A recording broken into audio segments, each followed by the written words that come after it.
You You all know, know I who we think they are. wanted Darum to be in this book instead of Kayla because, yeah, I don't know. I'll get to it later. Gotcha. Stay tuned for when we get to that book, audience. Yeah, yeah. Surprisingly, nothing big comic-wise this week. I mean, we're doing a lot of indie books. Well, I think this is the first time. Finally, Yeah, I think this is the first time in a while in the thumbnail, right? Nothing from the big two in the thumbnail. Don't act like So you don't act like you did not make that choice yourself. hey, no, no, I'm just So trying to we have a take it. big two book. Oh, well, no, I mean yeah, talk about it in the DC thumbnail. Vertigo. DC Vertigo is part of DC. Yeah. Okay, okay, yeah. No, I'm just So we have saying one as DC part. and one Marvel book. Yeah, I'm just saying as part of the thumbnail. Well, I'm So just grateful that we have no Spider-Man. oh, there you Stop go, hating there on you Spider Man. He gets enough heat Look, from his I own don't hate editors, on. okay? I don't hate Spider-Man. It's just I'm so fatigued of us talking about him every week. go. Mhm. Yeah. That's a thing if you when you're dealing with Golden Goose character. They'll get that character where you want it or not. So yeah, yeah. Yeah, fuck you, Batman. So big that the guy could literally fall from space and land on Earth, and we all just say Mate, it's yeah, Batman then they ate that shit up. Man, that shit was stupid. I don't care what no one says. because it's Batman. Audience, it's Batman. The moment you make Batman superhuman in every way but name, you pretty much ruin the character for me. I know, He's supposed to right? be the human, the regular human detective guy with gadgets compared to Batman, to Superman, who's the all powerful God trying to be a human. Mm-hmm. All right. Once you just make them both all powerful gods, basically, what's the point? I know. I blame Injustice for that. I remember reading like a good discussion about like Deadpool, right? Let's have like a fun Deadpool kills the DC universe, right? And the first person he kills is Batman. They're literally just getting out of a meeting in the Watchtower, and as soon as they open the door, Deadpool just shoots him point blank in the head, and he looks. Everybody's shocked, but Deadpool's looking at everybody, including the readers, saying, "But what do you expect? He's just a man." Like, Yeah, guy with money. exactly. Wait, And you isn't notice that how he went out his way to drag Deadpool into the chat? Yeah, I know. It's been a while since I talk about Deadpool, all right? Do I kind of barely calm brought down a up bit. Alpha Flight, so be grateful. There you go, there you go, Yeah. you know? Even though there's been rumors about an Alpha Flight movie. I have heard that, and I'm terrified. Yeah, I'm Mm, waiting to see something more concrete than a random person, but before we Yeah, say something about it. when you we know, get concrete evidence that we're getting that, we will talk about it, chat. the studio's Wait, motto, right? You know the studio's motto, right? Shut up and consume product. the Yeah. only reason I think there is credence to it because there's a lot more to stuff with them not having Wolverine in the first X-Men film. And I I, was gonna say the only way Witch is getting Alpha Flight if Wolverine's in that film to introduce that team out I'm of just saying Canadian heroes. you have to be really confident in what you're producing if you're telling me Wolverine's not going to be in here. I mean, for God's You sakes, he really was don't. even. There's millions of mutants that people love. They can carry a film without Wolverine. I know, but First Yeah, Class did it without Wolverine. exactly. they're just going to look at it as like boosting up the numbers, Like some executives going to look at it And that like, come on, we need a first sure box office success. First So. Class did it without Wolverine. Other films can do it without Oh Wolverine. no no no no no no no no! Wolverine wasn't first class. He can't even He has escape that. 1 second cameo. He's not a part of the actual story. Still, still hint of paprika is you still taste that paprika. No, you do not. Yeah, yeah. I can promise you, no one brings up First Class to specifically talk about the 1 second Wolverine scene. They brought it up as a gag. It's enough to be a clip in itself. But hey, I'll give respect if you're telling me they do a Wolverine-free X-Men movie. I'll give them props for that because If they you want my have to have. respect, they'll do the original 5, just in general. Yes, Mhm. Because yes, people are trying yes, to be like, oh, they yes. have to do Storm. Austin, I Austin, want we you are to like do. this. We are like this. You understand Mhm. me? People want to push Storm into it, and I'm telling you, if you really like Storm, you will save Storm for the sequel, which could be more about her instead of shoving her into the Yeah, first one. I agree. I feel like we should start with the original 5, and then like Mhm. for the next movie, we could set up the next group. You The jump into Mhm. uncanny bitches. Giant Oh, And size. hey, I was gonna say you and go then into we can giant let size and then Storm go into and canny. Co have their flowers. We can let Storm, Nightcrawler, Colossus, Sunfire. He was on that team, right? Yeah, I think so. Thunderbird, and also when he inevitably dies. Spoilers. And And gets replaced by a Logan, I relative. guess he could be there too. Yep, I yep. think it's very important to show Xavier in the child soldier like era of X-Men Mm, to and his point of view comparing to Magneto's as like early as you can before you get mm, into the more nuanced discussion of the mutant situation with Storm and everything. yeah. So. But Also, having anyway. Wolverine here will be fucking creepy as hell. Because then you just full on submitting that he knows Jean Grey as a child, and he still Oh starts getting the yeah. love triangle with these two people. Oh yeah. Oh yeah. He has restraints, man. He at some point he does have restraints. I still remember the death of X and death of Wolverine, right? When Kitty tried kissing him, Wolverine's like, no. I, I don't want to do this. My final days are coming. No, let's keep it professional. And it turned out Kitty was mind controlled, but still. So This is the same guy that kissed who saw Jean Grey pregnant with another man's child and still tried to have sex with her. So I don't really trust his word with some of this stuff. Okay. Also, you had the Squirrel Girl stuff. oh, And to be credit to the Squirrel Girl situation, she was not a kid at the time, and she got retconned back to be younger. okay. Because she was like, I think she was like 18, which still for Wolverine weird. But Hmm. in her then when she had that ugly series where her art was like really bad. I won't say the art was really bad, but the art style was not appealing. That If had her there was turn any 16 in that book. if there was any character in comics that that you have to put that art style in, well, Squirrel Girl wouldn't be that bad. I mean, I don't want to see that art style in the Incredible Hulk book. I would rather So, see it on Incredible Hulk because apparently that Squirrel Girl run was amazing. And people didn't give her mm, credit because the art was ugly. oh damn. Well, what can you do, audience? What can you do? Give Squirrel Girl suffering for that run and give it to Peter Parker. Because people going to buy the book anyway, apparently. Yep, So, yep. Look at it. Look at us, an audience wanting to make more Spider-Man books out there. So, no, no, yeah. no. Give it to the main book. I'm not saying make a new one. Oh, okay. Test fans' devotion for. Are you really committed to buying all of our Spider-Man books, audience? Yeah, we're gonna put you to remember. Hey, we got to move on. Okay, let's start. We're going to talk Gotcha, about Peter Parker all day. gotcha. Anyway, let's fast track the intros. You know us, you love us. Welcome to Comic Fanatic Live News and Reviews of the Week, audience. You're hearing me, Cryptid Seeker 415, yada yada. Save on intros. Move next. Bricky Wall Ace Comics. This is I don't like this. Go ahead. Yeah. Hmm. Jake is dead like always, and I'm Richter, also known as the Witch of Jotunheim, pronouns they, he. And I took a really good nap, dude. I woke up in a sweat. That's how good the nap was. There you go. That sounds Nice. uncomfortable more than good. No, it's because I was really tired this Mhm. morning. I didn't get a lot of sleep last night. So, I got that extra sleep. We all need that. But you know what we all also need, audience? We need our fanatics to do the reviews, audience. And what do we have for you today?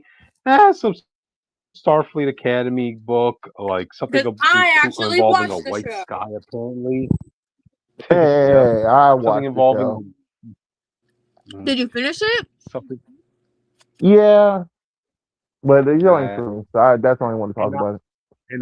I have yet to watch any Star Trek movie or episode whatsoever. So. And we also have some X-Men United discussions, some G.I. Joe, in a couple of other indie books like Nector, and Bleeding Hearts. And we'll probably be talking about, Fantastic Four dealing with some apes, so and what is considered a racial slur to ape kind, so yeah. Why do you know that? So huh? Why do you know that? I read the book. Mm-hmm. Yeah, I have the book in front of me. So, which we have socials. Okay, we'll get on with it. Yeah, first of all, subscribe. Second of all, follow us on Twitter at ComicFanatic69. If you want to find me on Twitter at Witch of Jotun with an E instead of a U. TikTok and Instagram at witch underscore of underscore Jotunheim. You can also find me on Tumblr, Blue Sky, and Letterbox at Northstar Aria. You know where to find Austin. Like I said, Jake's dead, and you know where to find Cryptid. There you go. There you go. Well, with that out of the way, audience, I think we should get started with the books. So, we're going to be starting with my book, which is White Sky, issue number one, audience. An indie book. One thing that really surprised me that caught my eye when I saw this in my comic book shop, right? This is actually the third printing of this particular issue, you know? So I'm like, you don't see that too often with indie books. So this must be pretty good if you're telling me they're willing to reprint this three times, you know? So I bought it, and how can I say about it? It's your typical run-of-the-mill dystopian future. Some reason the sky is pitch white, audience. Hence the You name. don't know exactly. You don't know what that situation is about, and you're met and you follow the adventures of these two people. The main character is going to be the daughter by the name of Violet, and she has her dad with her, and they're basically just trying to survive the post-apocalyptic world. There is a bit of a Last of Us feel to it, which even the writer makes a whole letter page at the end, like talking about that. Okay, yeah, you've seen these sorts of stories before, but this is gonna be more this is gonna be more the perspective of the daughter here. A lot of the other post-apocalyptic shows like Last of Us and that stuff, that was more following like the sad dad trope, which apparently is popularized reference nowadays. We'll be talking about that when we eventually talk about Pragmata, audience. So yeah, yeah. Anyway, so they try finding shelter. They try hiding from this thing that you don't really see it, right? But how can I say it? You ever watch that movie, that silent movie where if you make a noise, it had Jim Halper from The Office in it. I'm blanking on the Yeah, name. A Quiet Place. Quiet Place. Yeah, yeah. There you go. So there's this mysterious force in the background that you have to be careful for, that specifically has to do with the whiteness of the sky. Because if it catches you, you're dead. So R.I.P. basically, yep.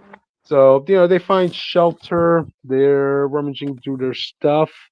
Uh, you know, the daughter only has one picture left of her mother, and remember, audience, hey, this is no more internet in the post-apocalyptic world. So yeah, if you have a photo of your loved one, that's going to be your last one. So while they are trying to sleep, they get ambushed by other survivors. Of course, the father goes and shotguns a guy in the head. Yeah, pretty graphic, audience. Unfortunately, the guy had friends, and they all captured the dad. And wouldn't you know it, it's at this point we see kind of what the monster is in this comic. It's like these ghosts that look like dang dementors on the audience. Okay, okay. So you're telling me the whole world was brought to its knees by ghosts, apparently, What made you or read this book? the fact that this had a third printing on it, you know? Okay, I just wonder. This is not in your Yeah, usual ballpark. yeah, yeah. No, I mean, you don't usually see third printings for an indie book. So I figured this has to be something good. So anyway, unfortunately, her dad gets taken away by the other survivors, and she's kind of left to defend herself from. I'm just gonna call them the mentors, right? And this is when she gets a voice in her head telling her exactly what to do. Put salt to encircle herself because these are ghosts. And yeah, she's safe for now, but now she's alone. There comes a point where, dang, she even puts the gun to her mouth. You're like, oh, whoa, whoa, whoa, whoa, whoa. Time out there, sister. Time out, time out. But luckily, the salt thing worked, and that's how pretty much the issue ends. You have a letter page of the writer just trying to, hey, look, I I know hate the you've salt seen thing. these I'm not gonna stories. lie. What was that, Austin? I hate the salt thing. I'm not gonna lie. Yeah, yeah. It was Like, popular because of Hocus Pocus, So at yeah. least make it special salt, bro. I shouldn't be able to go in the kitchen and just pour the salt down. You know what I mean? That's all I'm saying. Purity properties and whatnot.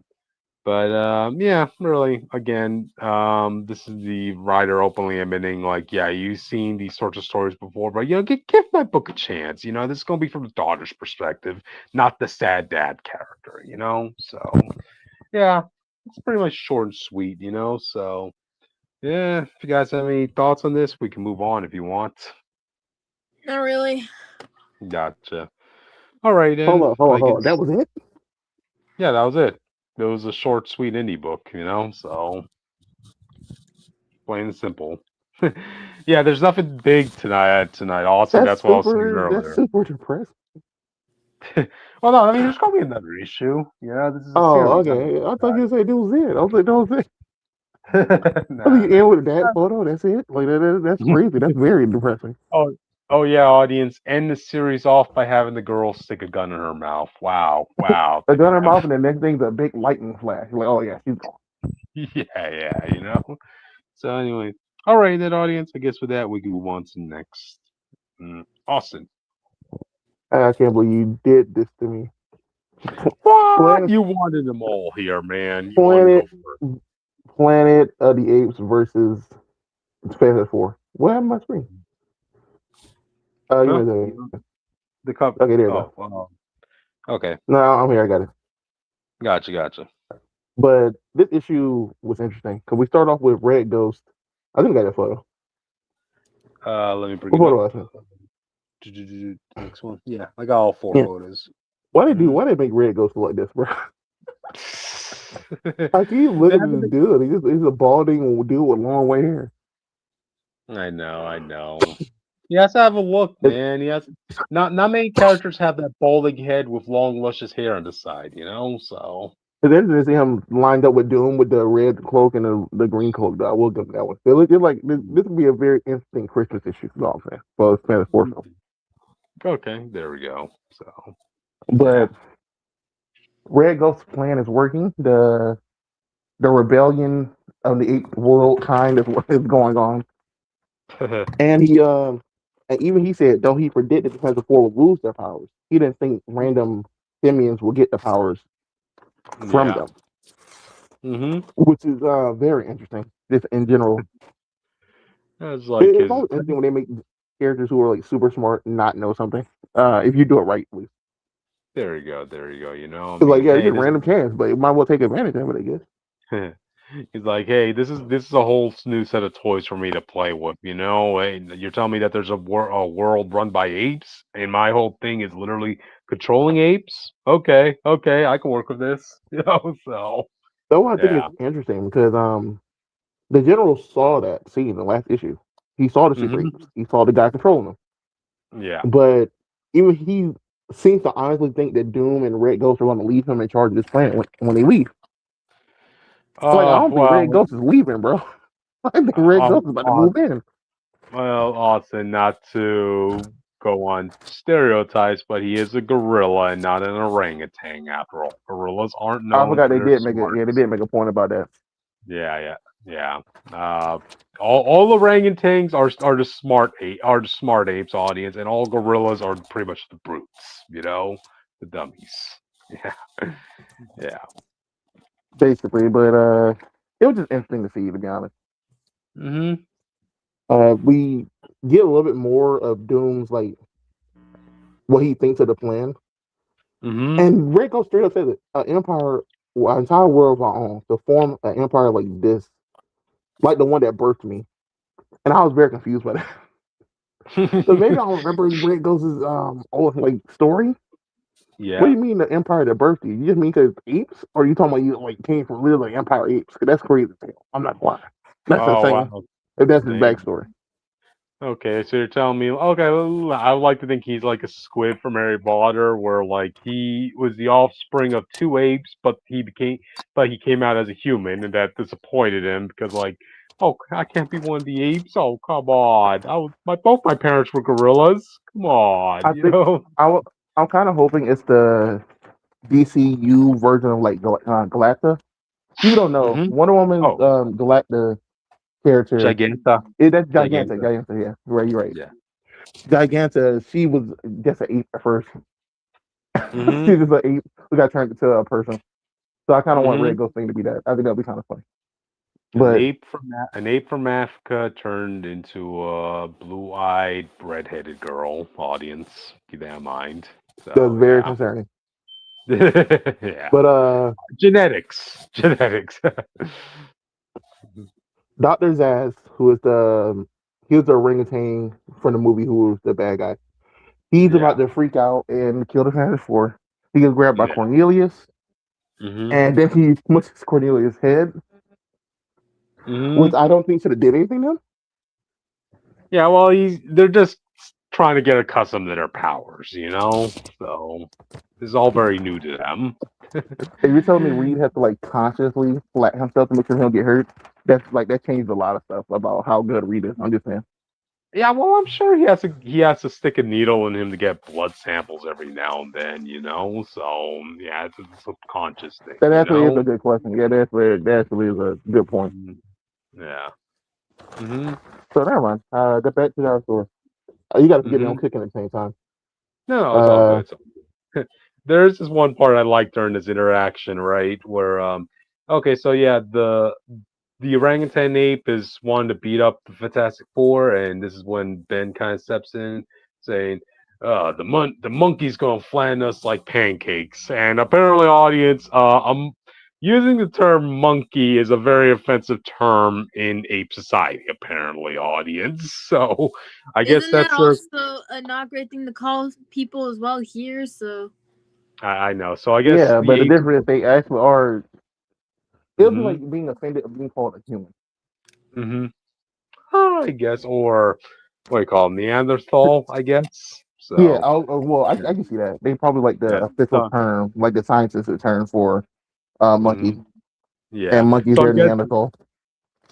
in the Planet of the Apes, do not use the M word, audience. So yeah, yeah, Well, to be fair, they don't think about it. They didn't do it in the original movies either. yeah. They just Remember, call he them kept by saying like ape. apes. Oh yeah, that makes more sense, you know. So yeah, There's a reason that most famous quote of that movie is "Get your hands off of me, you damn dirty apes." Is all I'm saying. yeah. Oh, you wanted him to But be more offensive? He should have just said monkey. Then is what you're telling me. Like that basically, that's offensive basically what term. we're learning today. He called them the M word, audience. Wow, wow. Yeah. So continue on, But Austin. so we do get a few scenes of him trying to attack the Fence Four again, blocked by golly, man. I got a name. Zira? Zira? You want me to flip to the next Zero, picture? something like that. Yeah. Go to the next picture. Okay. We do get the Fence Four Oh, trying to pull the what is it called? They pulled the astronaut ship the ship. out of the Yeah. water. I forgot the Yeah. official term because it has a name. The actual ship has a name and title. Icarus. Icarus, I I think it believe. was Icarus. Yeah. Yeah, So. and they pull it out the water because they're gonna try to use this stuff to eventually get home. Long story short for that. But Yeah. as they're doing all this, they get attacked by the super apes, Oh yeah. Hmm. and they recognize immediately it's the red ghost super apes. And Yep. I was kind of And disappointed this in that scene. and this is all kind of like a unique experience from the ape standpoint because they're looking Exactly. at these monkeys like, wow, these are our early ancestors, basically, you know. So, damn. Exactly. I wanted that to be a bigger deal. So Yeah. not only their Hmm. earliest ancestors, but they also have these powers that they only just acquired. Hmm. So watching even their quote unquote primitive versions be able to master and use his abilities to such an extent should be like mind blowing. It'd be like seeing a Hmm. Neanderthal with Superman powers. Like, hold on now. Exactly. You know. How does that Exactly. work? Yep. So I just thought it was super interesting. Because I didn't remember this dude's powers. Like, bro, I was like, bro, that Magneto? They turned Magneto into a monkey? That's crazy. Because you look at the Yeah. panel, it looked like that what he was doing at first. Hmm. Hmm. But yeah, Ape they do say he got superiority. magnetic powers. So I just think it's Hmm. funny. They think there's literally a magnet before Polar's kid became a thing. There was a little ape with magnetic powers. Just think about that. Wow, wow, audience. Food for thought. Food for thought. You Mm-hmm. get it's also strange because the next ape has, which is a baboon. The baboon has Reed's powers. Mm-hmm. So I was like, oh, so they tried to do like a mirror to Fantastic Four, but they just randomly Mm-hmm. gave one magneto power. But Hey, you see how that weird it looks. Is all I'm saying. be thankful he's just throwing his arms and not throwing his droppings at them, you know? So, hey, isn't that something That that might feels be good more enough? effective. The apes will be like, no, no, brother, don't do that. We progress so much as a society. Don't fling your poo at people. Like, yeah, yeah, yeah. We do get a good moment of Dr. Zaz saying, Hmm. look, y'all, it's because y'all keep trying to fight them, but Hmm. these are us at the end there, one way or another. Yeah. So we just need to show them a little bit of compassion. Hmm. And them being apes obviously recognizes the ape in this guy, even in this form. Aw, So yeah. they stop fighting. So Like basically, he's going to liberate the apes controlled by Red Ghost audience. It yeah, seems this like. basically means he's going to indoctrinate these people, basically. Yep, yep. But because of all of this, Reed has been not only paying attention to what's going on and the words that they've been saying, like, oh, these are our primitive ancestors, all the other stuff. Hmm. And Reed puts it together finally, way faster than anybody in the movie ever did. That that this is the planet in the future. Jeez. Well, he is the smartest. He is the smartest man in the world for a reason, audience. You know. So. And he straight up says, if the red ghost is here, if the super is here, I mean, red ghost is here. And the red ghost is here, that means he has a way home. So that means the D quantum stabilizer could return him to our time. So that means there's our way back to our time. And I was The like, fact that why did you the explain it like the fact that I can't understand how he's explaining all this to that conclusion just shows, yeah, he is smart, audience. You know. So yeah, the funny yeah. part? He tried to break it down as hard as easy as he can through. And I was like, bro, you just made it like more complicated by taking so long to take the head. He's a genius. You're supposed to be. You're not supposed to understand him. You know. Yeah, I So. wanted him to say that, and then like Johnny looks to Ben and Ben like, if Red goes here, that Mhm. means he has a way to go home. Yeah. Okay, that's Audience, basically it. audience, let's not forget, Reed does not like writing with a pencil because his mind just goes so fast that he prefers typing everything, as opposed to the speed of having to He write something, also he also refers chalk just because it's easier to erase and write back if he messes up something There you go. compared to So, trying to whittle down an eraser. But we get back to the Simeon Council at the I won't say monkey as the ape revolution is going on. And as this goes on, the general shows up and roasts two. I showed the next picture. He killed these two instantly. And I yikes. wanted to show this picture because I don't think people be remembering how deadly Johnny is and how Yeah. crazy it is, how much he has to hold back against like any regular threat that is adopted to him. Keep, keep in mind, audience, this ape just broke an ape commandment. Ape shall not kill ape, you Yeah, know? Caesar would be disappointed in him. Yeah, how dare you do that? I mean, even that villain orangutan ape. That's one of the reasons why he wanted to liberate those red ghosts as apes. Hey, we as apes should not be fighting our fellow apes. So Uh, it basically comes down to Red Ghost being like, okay, Predator guys, I see you got rid of your AIDS like we talked about. I think he has a gun in his hand. It looks very stupid. I didn't know what he was holding. I'm not gonna lie to you. But yeah. funny enough, the we get these damn disgusting human impossible. Oh wow. Just Okay. like, bro, Okay. I know he's sitting in his stomach seeing all these smart people, smart humans talking. Hmm. But he shoots him with something, and I don't understand what he did, and it was very I think confusing me. I think he just wiped his mind. That's what it seemed like it was implying. You won't remember a thing when I'm through with you, is what he says. I thought he So was knocking about to do something to him, and then like, yeah, you won't remember all but he really didn't. Yeah. So the guy hit the floor, and he's like, "Where do we begin, Mr. President?" Because the general's now in charge of the army or the whole place. And he's also been given an armor tailored by Doom. He has a So yeah. daughter, dude. Did I have that picture? I don't think I shared it. Nah, you didn't. But I wish I you know, shared it. I didn't realize it was a Doctor Doom armor when I read it. yeah. Well, he has a green cape and the same metallic color Yeah, as Greek. Doom, so yeah. Oh man, I wasn't looking at him. I saw the helmet. I was like, oh, okay, he's in charge. So the power of Human Torch in the armor of a Doctor Doom audience. Think of it that way. So yeah. But it was a good little issue. I think it was better than last issue. Uh-huh. Like I said, this book is good. It just the only major problem is that you had no interest in the if you like Transform and you had no interest in like the Planet Eight stuff, you're probably not gonna read it. And Yeah. so and vice versa. If you're in the Planet Eight stuff, you're probably not gonna care about Transform to read this book. And I don't think the book does enough to justify it being like a must-read crossover, if that makes sense. Right. But as a I person just who knows both these fan bases, so it's like I think Mhm. I mean you watched the first three together. Well, I I watched watch the all of fourth one them. with Jake before. I know, I Mhm. know. I'm just trying to remember how many I watched. Yeah. I think I watched all the first four eventually, and I seen the Uh-huh. reboot four, and Uh-huh. I seen the bad one with Michael Jackson looking female monkey person. The Mark So Wahlberg one. Hmm. so I know both these franchises to a good degree, and I think it does a good representation of both. It doesn't push it up beyond for me to recommend this to somebody who doesn't care. Yeah. You know? But we can move on. Yeah. But anyway, with that audience, we're done with our ape topic, so we're gonna be moving on to us to the stars audience. So go ahead, Yeah, Witch. so we would have talked about zombies right now, but shit happens. Anyways, we're gonna be talking about Star Trek Starfleet Academy Lost Contact issue 1. I think out of 5 issues, it's a mini series because of course it is because that's all I know how to read apparently.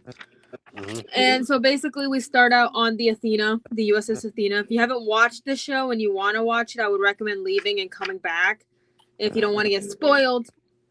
Because, the show just recently wrapped up its first season, so I want to be nice. Anyways, we Yeah. start off the USS Athena over this one planet called CK2. Okay, it's spelled weird. And so basically, it starts off with a a cadet's log by Genesis, who is the girl you see up front on this, yeah. Right. And so basically, it's technically going to be her telling what happened in this mission, this class, I guess you could say. And Yeah. so basically, so Commander Kelrick and Chancellor Nala, they basically have Genesis, like I said, Jaden, Tarima, Caleb, and Kyle from the War College. He's just chilling, he's chilling. He's baby boy. I have no gripes against my baby boy, okay? So basically, they're like, okay, so you're gonna go down to this planet and just like it's like a training simulation because you need to practice when you go out in Starfleet, and all sorts of stuff and everything like that. So Nala gives everyone like their orders, I guess you could say, and all that other stuff. And so they beam down to the planet, and so basically it's supposed to be harmless, nothing crazy at all. And everything like that. They have extra oxygen just in case. They have the doctor just in case. It's all good. But guess what happens? What? Acid rain. Yippee! Ooh. Try singing in the rain in that sort of environment, Well, audience. it's simulated, so it's not real acid. Okay, yeah. Don't worry. It's not real acid. So they start bickering a little bit, but then they're like, let's just go find fucking cover. And so they want to like get some samples, but it's like it's fake rain. How do you get sample to fake rain? Also, I don't know why here, but Kyle is kind of acting out of character in this panel, where Caleb, who looks like Darum, by the way, is like, hey, like they said all the simulations would be green, right? So yeah, I think they wanted to put Darum in this book instead of Caleb, but they ended up putting Caleb instead. So I don't know. It's just kind of looks like him. That's Austin, kind have of you one read of the this things. book? Oh. Oh, I think he's busy cooking. But nah, I was about to say I think that's one of the things that happens when you're passing the baton to a different to a different writing team. So we might have some Yeah, but this out is character going maybe. from a live action series to a comic book, so Yeah, you would think there would be more synergy there. Right, audience. potentially. But besides the point, so Caleb's like, "Hey guys, aren't all the simulations supposed to be green?" And Kyle's like, "Yeah, why?" And so he's like, "Because that guy over there, he isn't fucking green." And everything like Uh-huh. that. And so we cut back to the ship, and Nala's like, "Okay, what the fuck is Caleb doing? We told him that it was fucking acid." And Kelrick is like, all this bickering. Maybe we should have split them up by school, man. Like, I can't hear Jack.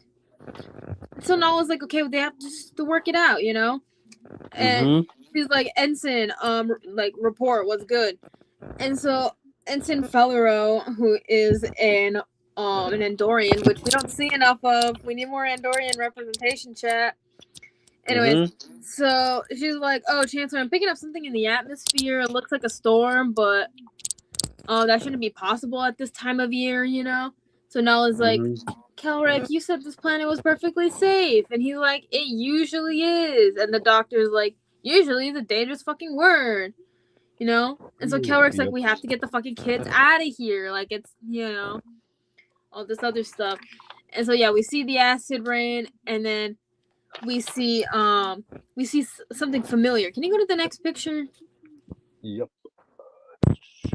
Yeah, Right there. that's the acid rain. Can you go to the next Look, picture? cryptid. It's a Green Lantern. Oh my god, green! There you Green! go.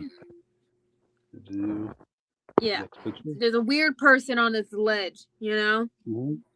Mm-hmm. And so Caleb's like, Is "Hey, that maybe you Jake? guys want to come out here, Oh, Like, there's an Jake alien." left us. Jake left us to instruct Star Academy apparently, the audience. So yeah, yeah. Yeah, and so basically they're like, perhaps we should see what's going on. And Genesis is like, maybe it's a part of the survey. And Jaden is like, okay, that's a real alien on a real abandoned planet. We should be careful. And Genesis is like, maybe we can, like, contact him, first contact.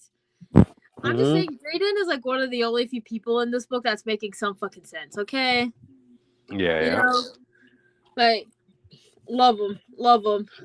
Love him in this Mm-hmm. house. Mm-hmm. And so basically, Caleb's like, maybe we should ask like our teachers what to do. And so don't worry, they they hit up the things, the teachers and everything. And Kyle's like, since when were you big on teachers? And Tarima's like, yeah, but he's big on winning arguments, which is really true. If you've watched the show, you would know that. Mm-hmm. And so basically, there's a storm approaching. They inform them to stay near the backup oxygen, like, do not beam out. Do not beam out. Wait out Mm-hmm. the storm. So they're Yep. like, what about the alien? And Genesis is like, Chancellor, there's someone here. And so, yeah, they find out that they're stuck on the planet. Can you go to the next picture? Right there. What? No, go back. Oh, Go back. yeah. Stay here. There are only 4 pictures I think you sent me, so Yeah, there's a lot of pictures. And so, yeah, we notice that the ozone storm is approaching fast, and all this other stuff. So they're like, shit, we should go back to cover. And so that's what they do. And so they have to stay close to the oxygens just in case if their suits fail, you never know, and everything. And Genesis is like, maybe we should talk to that alien. And Jaden's like, no, we cannot make first contact. Like the prime directive or whatever the fuck. Mm-hmm. Like we should have let him let him commit first contact, or us, or anyone right now. Mm-hmm. And Genesis is like really want to have that leadership position, but it's like, hey, you're not the fucking leader, dude. Like we're here to just like, do our school duties, not actually do a Starfleet mission, it's like whatever. Yeah, lovely bickering. And guess what? Genesis runs off and she's like, he isn't dangerous. If he was, he'd have trying to hurt us already. Like, see if we need it, and like maybe he can help us out. Dumbass. Mm-hmm. Anyway, so Jaden is like, okay, you made your point, but this is not the time. And she's like, then when is the time? Like, sometimes leaders take risk. And so this guy, this like alien guy, blows on this horn or whatever the hell, makes a loud noise and everything. Mm-hmm. And Genesis is like, maybe like if we try a different language. And Jaden's like, you're not actually our leader. Like, this is for real. This is dangerous, you know? Like, this isn't right. We should retreat. And Genesis is like, fine. I'm gonna go to the, not, hold on. So we see Okay. this like purple Fortnite like cloud go over them and everything like that. And now you can go to the last picture. And guess what? Yeah. What? They're on their own, and now they can't use their voice Oh. for some reason. They're all mute, Yay! Finally. and that's where the issue ends. Mm-hmm. Briefly. They silenced a new generation, apparently, audience. So yeah. We'll see Was what that happens. irony moment? Wait What till next was the month. irony? Was the irony moment where it's like, God, I wish you would shut up, and then everyone shut it up? Like, well, Yeah. Wow. Mm-hmm. But yeah, I don't know why Caleb looks like Darum at times. And also, we don't have Sam in this either, which makes me sad. Because I like Sam. No. It's only so many characters you can fit in one miniseries, I guess. So Yeah, I guess. I don't know. We'll see what happens. But it was a good issue. there you go. There you go. And it's gonna be one I'm assuming you're gonna be sticking with till the end, right? It's only So 5 issues. there you go. There you go. But anyway, with that, you have any final thoughts, Switch, before we move on? At the moment, no. I'm good.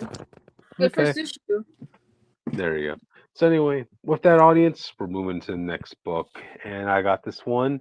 This is X-Men United issue number 2, audience.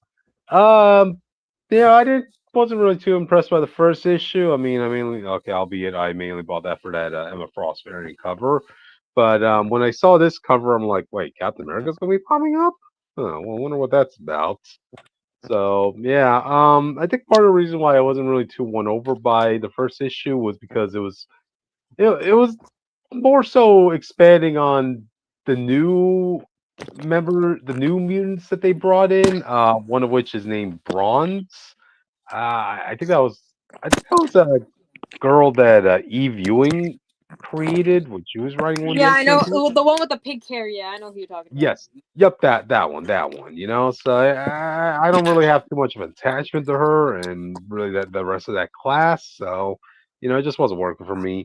But here, this kind of felt random, right? The X Men are doing their things, trying to run the school, this and that.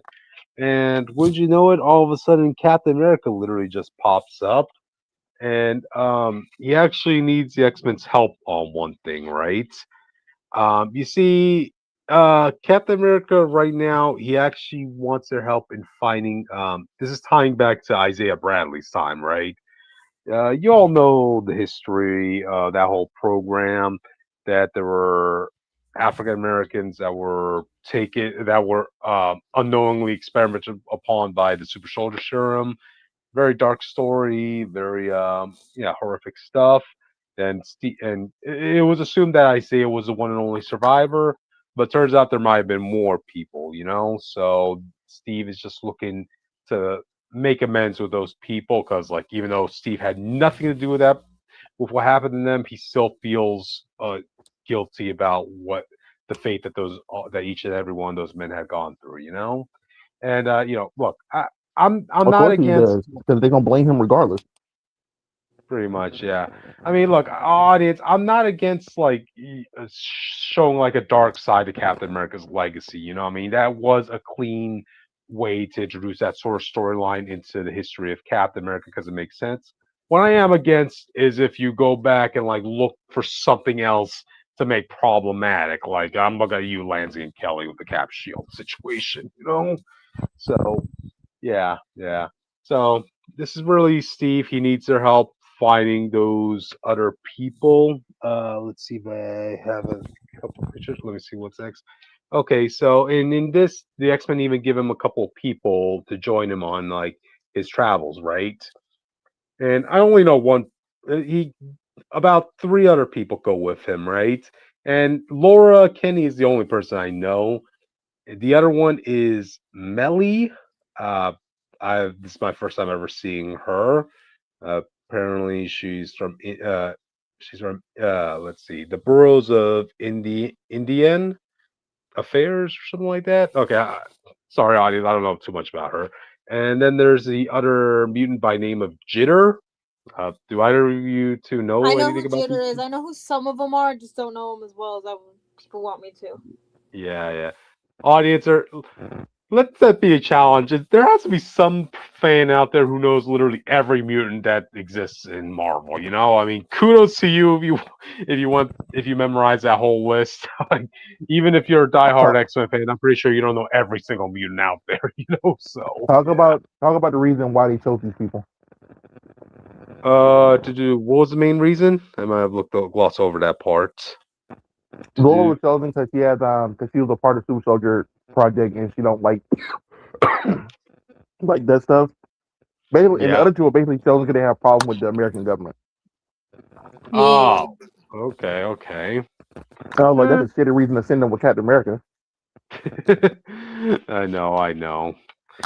So yeah, we'll see how this goes. And the way they go about finding this guy, right? Okay, so apparently the other survivor of that program, his name is Maurice Canfield, right? So they're trying to look up history, and Beast uses one of his devices.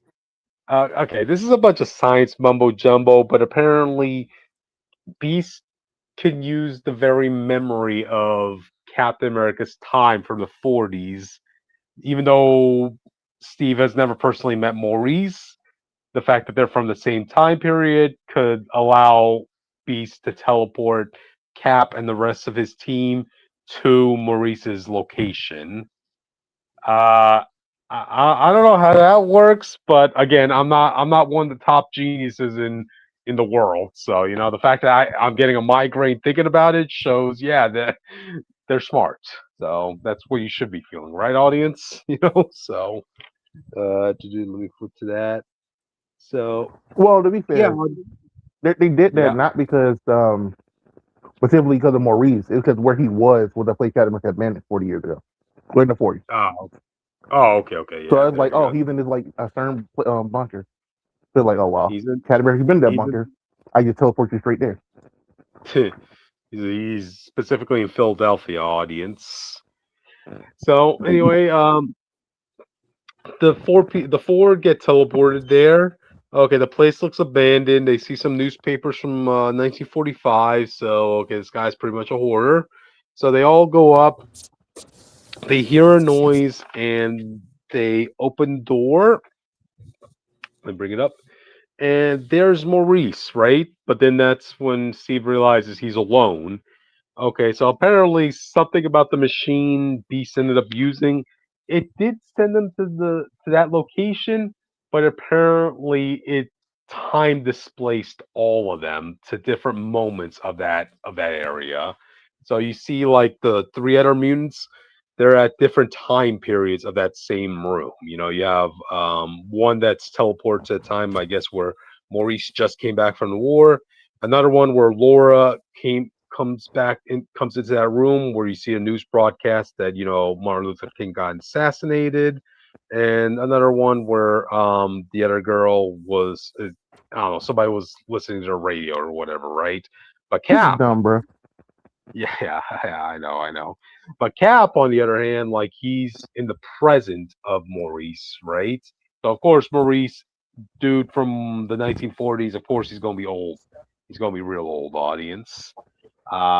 Yeah, he has the super soldier serum in him, but you know, of course, it's not going to be a completed version. And he's looking at Steve, like basically telling him, to do. Wait, let me show a picture of him. This is him as an old man, audience. You know, he's doing the whole Mr. Burns thing with his hands. Might as well say excellent. You know, as he tells Captain America that yeah, he should probably leave, and he has like these rock things coming at him, so he's all See, probably a mutant at this point. So I was right. yeah, yeah, that's pretty much how the issue ends. I'm guessing this is going to be the one soldier who actually wants to go ahead and kill Captain America for everything he went through since enlisting. You know, as Yeah, they uh, all blame him like he personally grabbed them and forced them to do anything. Yeah, so uh And now Maurice, he's did immune, you so he about to double blame Captain America. oh oh two check boxes to go after Cap with, audience. So I really we'll see dislike what this story so far. yeah, Doing time travel the way they did would literally like yeah, fuck up everything. It's a really dumb way to do time travel. Because if you yeah. have them have any type of impact on Maurice in the present day, everything Hmm. should change. Or create a different universe. No, I'm saying if it affects the current day where Cap is right now, everything should Yeah. change. Hmm. If Maurice suddenly be like, I don't want to kill you, or the room changes something, it's over. You get fucked up Hmm. all time and space. Oh boy. Yeah. Very tricky, but hey, it's the rule. The rules of science is only limited by who's writing it. So Now another most point. write it bad. Yep. I mean, another point I wanted to add, audience, was look. I'm invested in these stories. To just to go back, like, to continue on the story of what happened to all the people of Isaiah Bradley's time. But it's just weird that you're telling me you're putting this story in an X-Men book. I'm like, wait, this That's kind of also seems like, another problem. yeah, Cap why'd has you been go? historically misrepresented in X-Men for years. So Yeah. revisiting history in X-Men books does not bode well. And I Hmm. have no faith that you're going to have an actual good faith argument about the situation based on any other time Cap has showed up in X-Men. Yeah, this is gonna be the one mutant that actually wants to go out of his way to kill Captain America, audience. So, like, oh boy. Oh boy. Well, see how that goes. Let's see who's writing this book. Oh wait. Oh, Eve Ewing is writing this book. See, Okay, now that makes doubly, that makes I don't want to see it. okay. Now that makes. Oh, geez. So did she just write that Cap story because she wanted to talk about Isaiah Bradley's time now? Because she has a habit of writing characters that have some checkbox with her. Most likely. So, okay. I'll see where this goes. I'll give you the benefit of the doubt.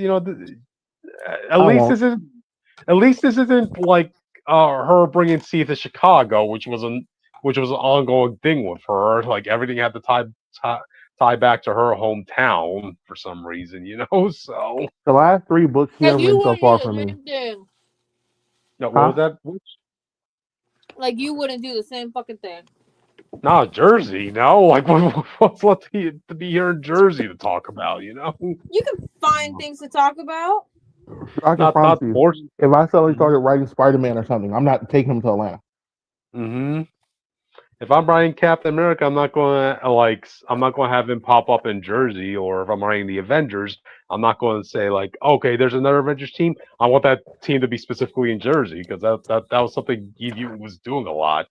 Okay, yeah, I wanted to write Riri Williams because both of them are from Chicago. Great. Okay, now I'm going to be writing an offshoot X-Men book with new characters. Okay, great. I'm going to have them stationed in Chicago. Like, okay. There are places you could write Eve. Is what I'm saying. So yeah, yeah. We'll see how this goes. We'll see how this goes. All right then. Do you guys have any final thoughts on this before we move on? No. I do not like the Gotcha. place that X-Men is in right now.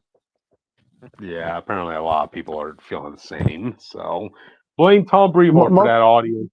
most of those No. people, well, a lot of those people are just mad Krakoa's over. But if Krakoa ended the way they wanted and the way it should have ended, the X-Men Hmm. would have been in a way better position than what they were forced to do, because writers kept forcing their way to they want to keep writing. I know. Same shame Hickman never got to write his run the way he wanted to, but what you do. Anyway, audience, I guess with that, let's move on to the next book. And it's gonna be Austin's last book, so go Okay, I'll ahead. be right back. I'm gonna use the restroom. Go ahead.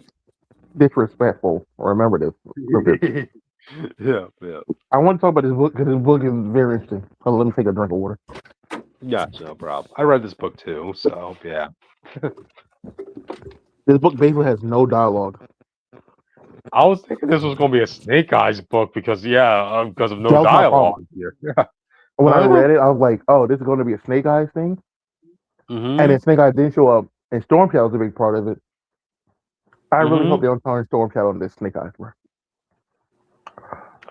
Oh A lot of boy. people are thinking Storm Shadow is going to turn into Snake Eyes, and then someone else is going to rise up to be Storm Shadow.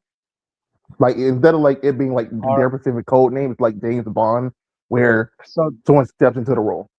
so they full on go the Iron Fist route. I mean, when you tell me Storm Shadow is going to be the next Snake Eyes, the only thing I can think about is there's only one specific reason why they would do that. You know, so yeah. To be fair, you can easily just make Snake Eyes Japanese American. You know, like I don't understand their ever like why they're against that. Like I'm fine with him being just a white dude, but if you really, if him being not Japanese, it's like that's a big problem. You can just make him a Japanese man born in America. Like it does not change anything. This man does not talk, and you don't see his face. Yeah. No. You're literally just checking off a box that no one will ever be able to see. pretty much. You know. But hey, But you know what? this People are into original recipe after all, you know. So we had to talk about this because this is the first instance of Scarlet being in the main book, except for those little pages where he teases her solo book that went on for 5 issues. Yeah. So this is a lot of people's first introduction to this version of Scarlet. Okay. Funny enough. But I guess I'll read a little amount of dialogue we do have, which is just a mission report. Yeah. Secure channel encoding. They have a snow job. This is their mission report of that. CoverGirl, Frostbite, and I have been tasked with retrieving Sergeant Shauna O'Hara, codename Scarlet. Oh wait, who was I? It is who is this? Clutch? The Clutch beard talking? guy? Yeah. I think the beard guy, yeah. I'm pretty sure it's Clutch. So Clutch, CoverGirl, and Frostbite are picking up Scarlet, but the last contact with Scarlet was in her undercover mission in Arashikage. I thought that was a Naruto shit when I first heard it, bro. I never actually heard the place that Storm Shadow. I never heard the name, like the place pronounced, because usually we see it through like Snake Eyes point of view. He don't talk. Yeah. No, I like Kage. Wait, like the whole Kage? Yep. Go ahead. That means something shadow. It probably means like snow shadow or something. Kage, yeah.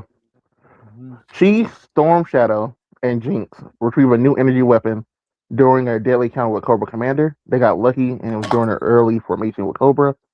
And it's only a matter of time before Cobra comes back. They get it. Just to clarify, Jinx is Storm Shadow's niece, right? That's his niece, but she was Snake Eyes' student. Okay. She was Snake Eyes' student, and then she became Snake Eyes for a while, and then she raised another person to Jinx. And original. Okay. Gotcha. But so it's interesting to see how she only his niece some of the time. I think the most famous, I think in the cartoon she was his niece. Yeah. Captain Hawk orders to bring Scarlet out of undercover, but I doubt she'll come willingly. If she does not, she'll be considered enemy of the state. People don't remember. I'm pretty sure Colonel Hawk is still the evil twin brother person. I don't remember who resolved that yet. It's been a minute. Gotcha. Did you remember? I'm still 2 issues behind, but I did read this issue. You know, I need to catch up ever since that what's called that Roblox debut issue, one where he's like starting up his I think own. I missed 2 issues too. I think I have not read this book since we talked about it. Yeah. No, because I forgot we did not cover the mask situation yet. Yeah. No, we'll cover it when we do. So, look, people, if we're behind, I'll look back and talk about it next week. Or same here. So, it's interesting because this whole book is visual. So I guess just go to the next picture. Cobra Commander. Oh, let me put up that picture.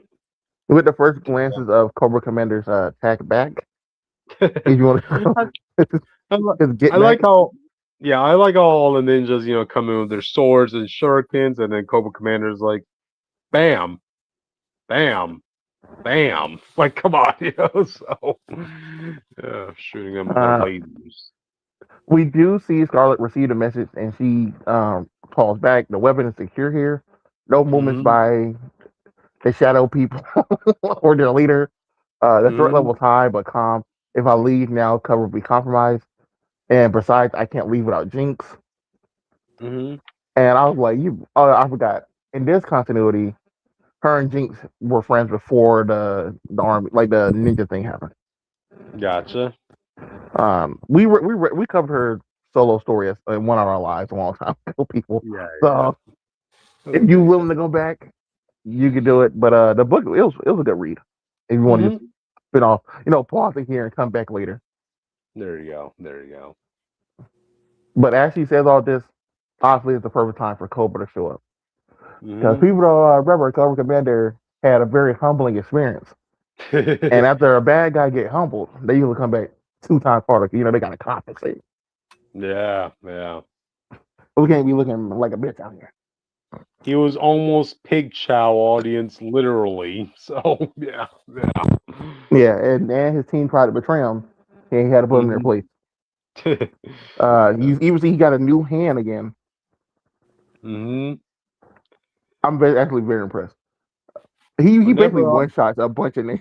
It's very funny yeah, looking at this. that that's what I thought was funny. It's like that Indiana Jones moment where the guy comes in with a sword, like does all the tricks, the flips, and that stuff. And what does Indiana do? Bam! Shoots him with a gun. There, simple as that. Straightforward. That's Cobra basically what's Commander. happening here, people. Bam, bam. Like So the Cobra is cleaning up house because obviously kind of running with a sword ain't work. yeah. And, They're trying keep in ninja mind. stars, but ninja stars ain't get past a lot of the Cobra armor. Yeah, keep in mind, audience, like Cobra Commander, their weapons are powered by Energon. So yeah, they're deadly. Yeah, there's that, and you anyone who is used to comics or cartoons, you know how ninja clans are. You probably got like 3 actual good people, and then the rest of them just kind of screw. Okay, the rest of them kind of suck. Like it's There you like look at the League of Assassins in DC. You have Talia and her family. You don't know anybody else in this team, bro. Be honest with yourself. go. You know what I'm Yep. saying? It's Yeah. basically that. So like they're getting everybody who is in Storm Shadow, Scarlet, and Jinx again ran through. Basically, Hmm. we see the headmaster of the clan pull out a sword. When I saw the sword, I thought it was like the carbonadium sword from Marvel, bro. Well, it has to be a special sword of some kind, It was So glowing red. I thought it was the carbonadium sword. mm. Let me go. Let me go to the next picture. Actually, Yeah. Do- Oh, yeah. We just talked about this thing. You yeah, see the actual ninja trio cleaning up house.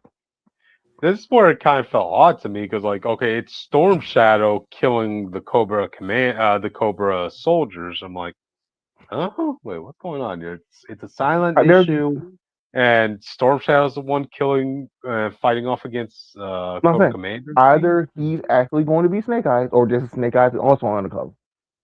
Mm. Oh, please let me wait.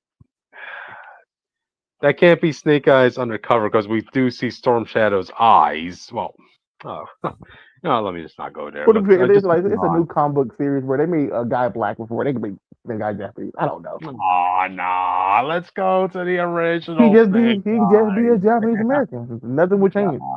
nah, have him be scarred up and blonde, like, like we know Iron Fist is a lost cause. Let's at least keep Snake Eyes somewhat consistent, So yeah. They already well, you want to be consistent. They already made him Japanese because of the movie. So you're cooked.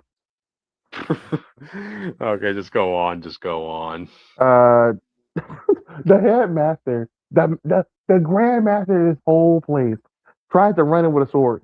He gets Indiana Jones hard. Like his arms missing. The whole screen turns red. The sword come out Hmm. of his hand. Loaded. It was very sad to look at. Yeah, And then yeah. Cobra Commander takes this weapon. This weapon is an energon sword. Oof, oof. But you see how small it is? It's definitely human sized. So I'm like, Uh-huh. who made this? Oof. It's not Well, I for a mean, Transformer. Transformers are too big for this yeah. little dainty sword. Yeah.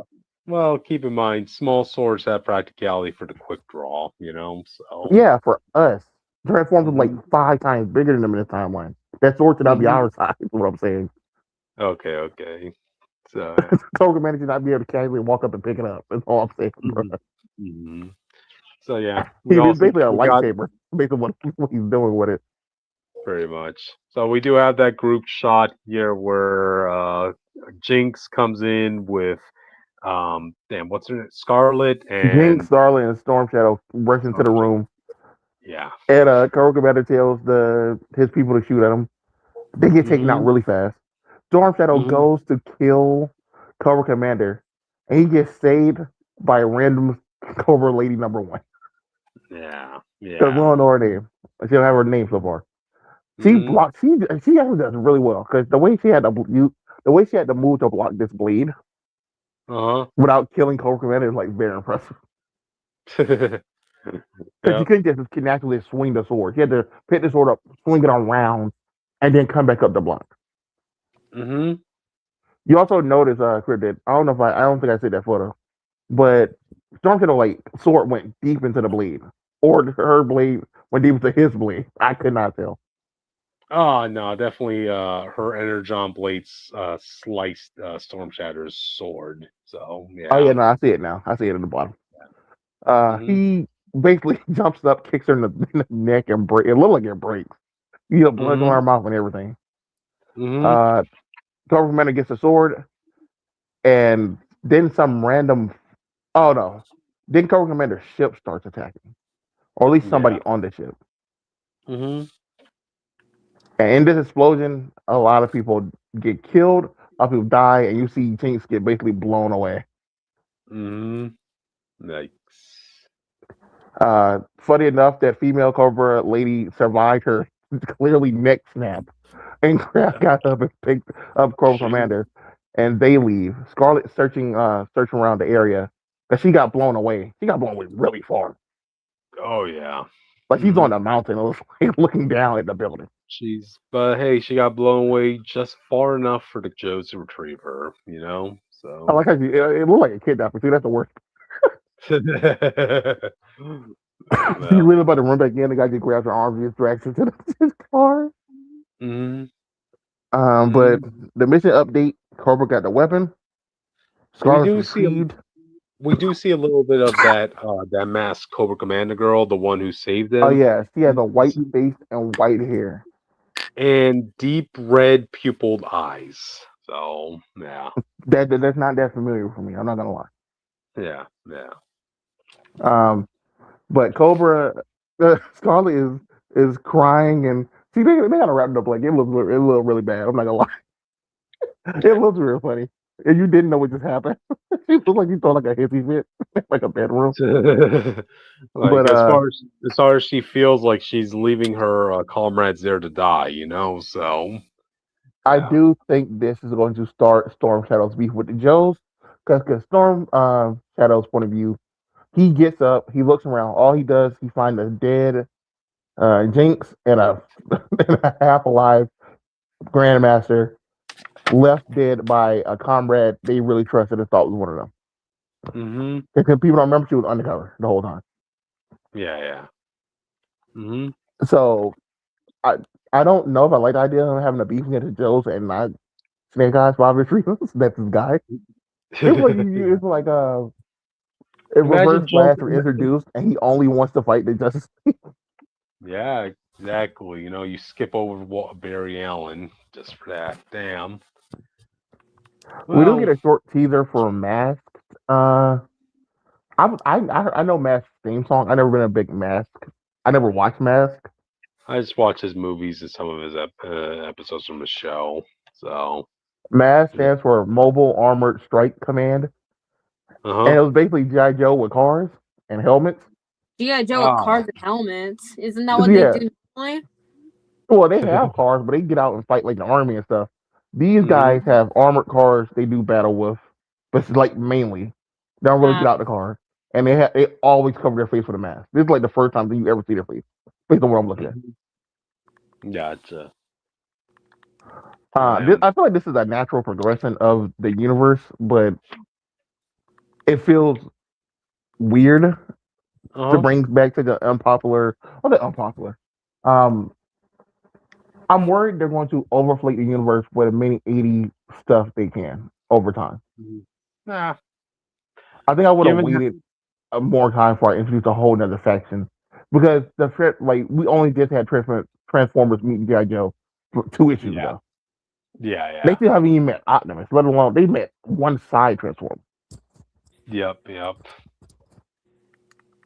We'll see how it goes. I mean, they'll definitely have enough issues to like, hey, give time dedicated to Stop for all like those two other more ladies. minutes. Stop for like two more minutes. Okay.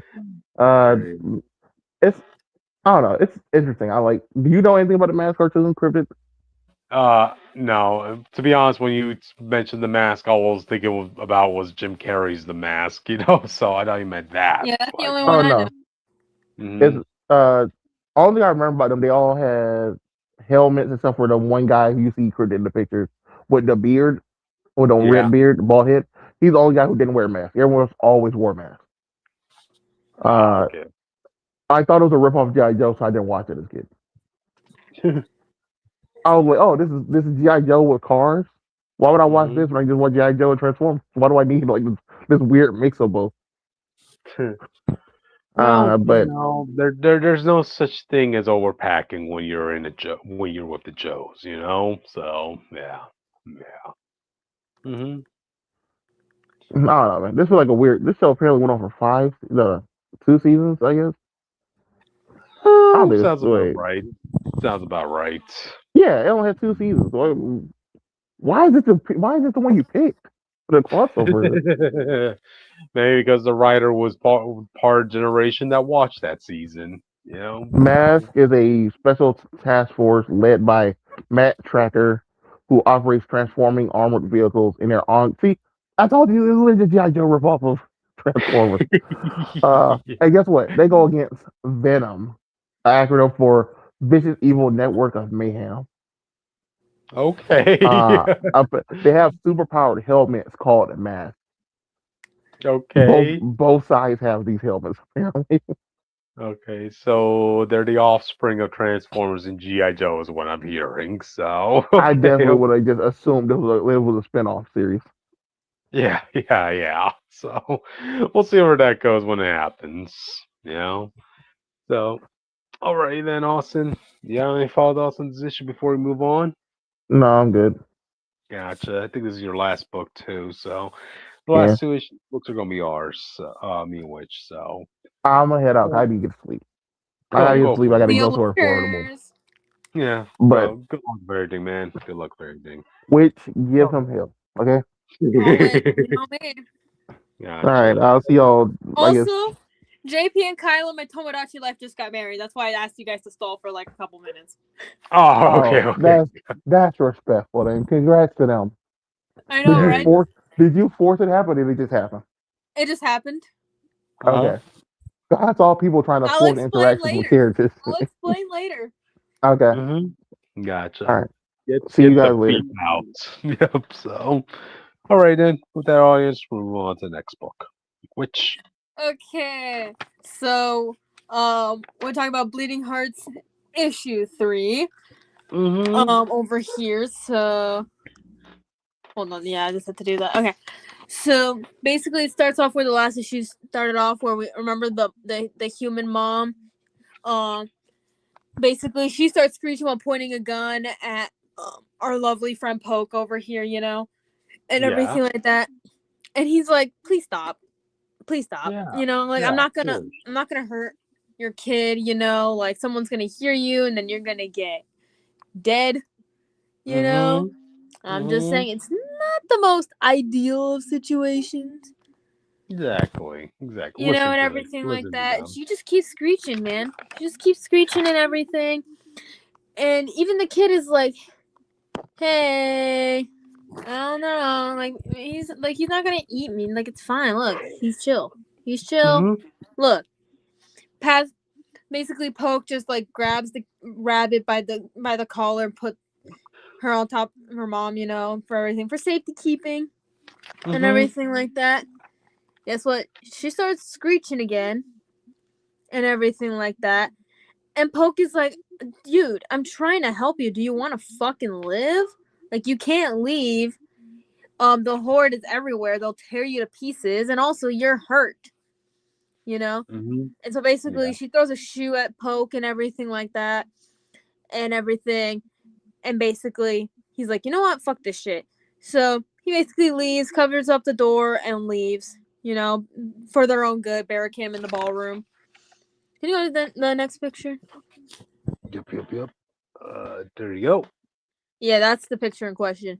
So next up, we go to the zombie meeting and Ooh. everything like that. Mm-hmm. And Mush is like just chilling there, and Poke's like, "Yo, what did I miss?" And he's like, "Oh yeah, not much. You know, just mostly about an outbreak. You know, and everything like that." So yeah, we're just all chilling, you know, and everything like that. And he's like, "Where the fuck have you been, Poke? Like, I thought I lost you in the fucking suburbs." And Poke is like, "Oh, you know, I just searched on my own for a while. Just thought I'd figure I could cover up some ground and everything. You Mm-hmm. know, in terms of finding live ones." Go wherever the wind blows. You know. So Sure. yeah. And he's like, "Well, did you find anything?" Nah. And so Mush is like sniffing a little bit, and he's like, "You know, I think there are some live ones around here. Like, I smell them all over the place." And Poke is like, "Ah, shit, the shoe, you know?" And so he's like, maybe we should hit downtown again. Maybe like we missed something and everything. And he's like, actually, someone heard some screeching earlier, so we were just gonna go check that out and Mm-hmm. everything. And he's like, yeah, by the school, so we're gonna check it out after this. And so basically, so the mom and the kid, you know, they're just like chilling back in the ballroom and everything. And the kid's like, "Mom, like stop." It's like, you know, trying to like be like, "Hey, maybe he's like actually like trying to help us, you know?" And the mom is like, no. It's like we gotta like get out of here, you know, we gotta get to safety and everything like that. And the kid's like, well, maybe he was a good monster. That's why he didn't eat us. And she's like, Mm-hmm. I don't know, Rabbit. Like, who knows what drives him besides hunger, you know? And like, you guys didn't hear like the thumping of this guy's like the zombie guy. Like, I don't know what the fuck to tell you and Mm-hmm. everything like that.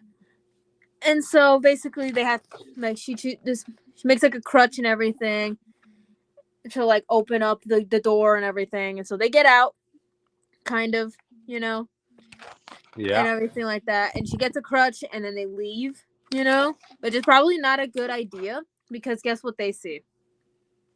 Dead people. Zombies. Can you go to the next picture? Mm-hmm. There we go. Yeah. So Yikes. yeah. So they see a zombie, they run the other way. They're just trying to hide, you know, and everything like that. And guess what? There's zombies everywhere. Everywhere. Can you go to the next pic? Right there. Yeah. And so obviously, like, the kid was like, you know, scared and everything. And she's like, "Oh, I'm so sorry." I'm like, "I'm sorry, Mom." And the mom's like, "Oh, it's okay. Like, I love you so much. I'll do anything to protect you. You know, like, I'll never, like, let them hurt you ever again and everything." And so basically, she's holding a gun up to her child's head because, you know, Whoa. obviously, instead of Whoa. rather die without being turned into a zombie in her eyes is the most logical decision. Which, I mean, I get her like thing about that. But anyways, don't Uh-huh. worry. Don't worry. Poke comes to save the day and he's like, "Hey, look what I found. I saw two live ones over there. They went that way." Divert them away from the two live ones, you know? And so they Yeah. basically just like go on and chase the scent of the shoe, you know? And everything like that. And so basically Rabbit's like, "Look, Mom, look. It's like they're going the other way into the woods. Like I told you that little boy, like the one with the flower. Yeah, I told you. He was friendly. I told you." And so basically, Poke is just standing there, and Mush pulls up, and he's like, "It smells awfully familiar." And so Poke is like, "Guess they must have been hiding somewhere nearby, you know." And so the little Mhm. mushrooms are talking to Mush and everything, and he's like, "Well, hurry up, we'll miss all the good parts and Mhm. everything like that." And so basically, the mom and the kids start running back to safety, so back into the ballroom, you know, and everything, and they're just, and so yeah, you know, they just gotta chill. You know, and the kids are like, "Hey, like he saved us, Mom," and he probably, and you know, he saved us again. And the mom's like, "Zombies don't save people," you know, but he did. Uh-huh. And he's like, maybe he wants, and the kid's like, maybe he wants to be our friend. And she's like, "Oh, are we gonna stay here, mom?" And so the mom is like, "Oh, well, there's probably no choice. Can you go? Probably not much of a choice. Can you go to the last picture? I think is that the last picture." We'll do. I got one more picture left. Okay, that's That's the the one. picture. Okay, yeah, that's basically it for this issue. Pretty good issue. I'm enjoying this book. This is my only ongoing I have right now. Yeah. So yeah, stay tuned for more Yeah. zombies coming near you. Man, how many zombie books have you reviewed before, at this point? Which I A wonder. lot. Yeah. Zombie topics never die in this channel, audience. Keep that in mind. So, yeah. Yeah. All right.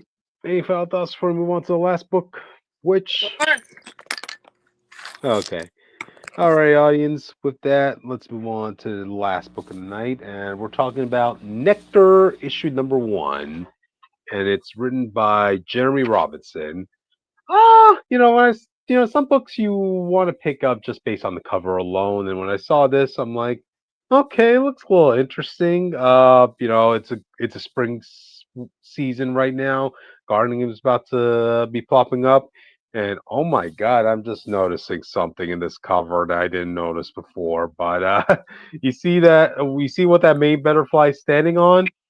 That's someone's tongue sticking out, and the bottom you see her mouth. Yep, Like, I see it.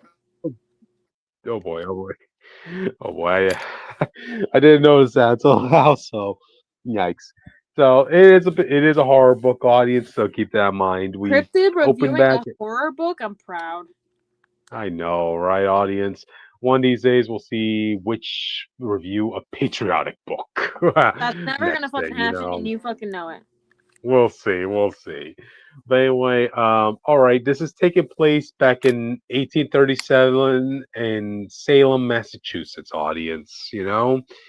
We start off with, following a couple butterflies making their way in the cemetery, mind their own business, and then you see one guy at the cemetery, right? He's hearing the bells ring, right? Because remember, during these times, like they did put a rope and a bell in the people they buried, just on the off chance that that person wasn't dead, they were just in a coma. So Yeah, as or soon they were just very deeply sleeping. exactly. So of course the mortician he goes as fast as he can to open up to dig out the grave, and then he does find the lady. Unfortunately, her rib cage just got devoured, and what does he find in that rib cage? A dozen butterflies popping out. So I love that. oof, oof. Yeah. What the fuck's going on here, audience? Yeah, yeah. So we go back to the town. You see a doctor, checking up on fellow kids. He's just roaming about, walking on his backyard, and then he spots that butterfly because apparently he's a collector. Let me actually bring up that picture. Dude, He does have. dude, I like when you were talking about the butterflies. I literally just won a butterfly in my game. Oh, dude. Foreshadowing, audience. Bad omen. Would you say that with Witch's case? Oh boy. Yeah, I Oh guess boy. so. Maybe we're gonna see Yeah. in Tomodachi Life. We're gonna see a bunch of butterflies coming out of corpses. Talk about having butterflies in your stomach, audience. Talk about having butterflies in your stomach.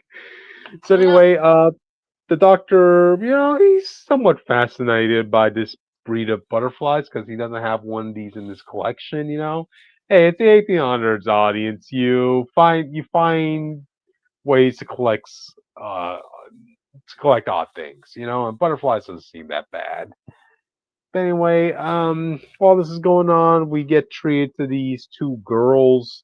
They're just hanging out, they're friends, they're walking along the path, the streets, and then the blonde girl finds that butterfly.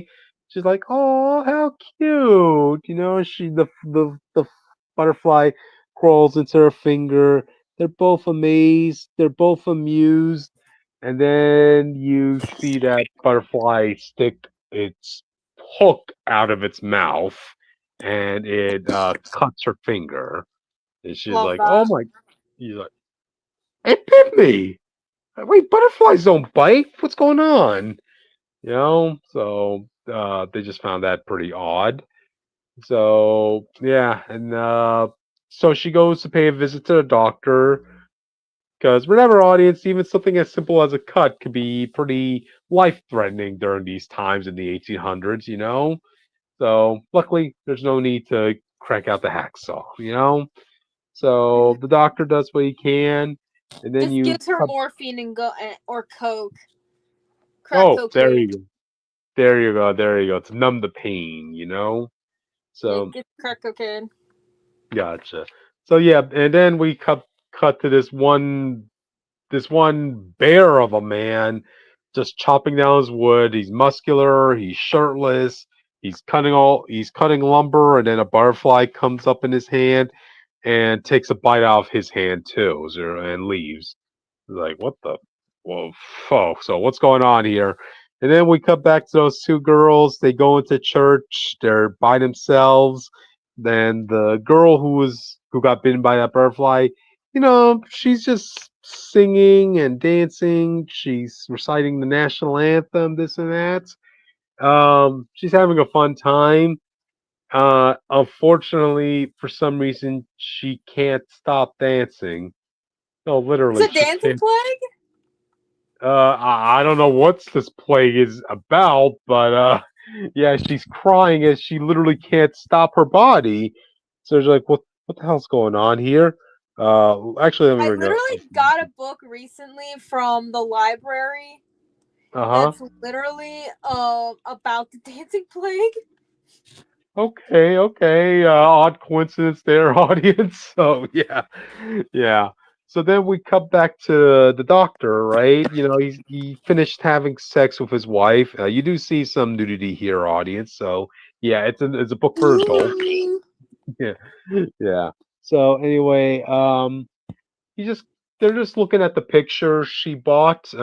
Dude, this is really weird. I wish I brought this picture up, right? But apparently she decides to like put a portrait of the apocalypse right in front of their bed. So like by the apocalypse, I mean everything's on fire, everything's destruction. There are corpses around, and I'm like, you really want me putting this picture up while you're making love to your significant other? Seriously? Yes. That's kind of weird. Well, hey, we all have our kinks, I guess, audience.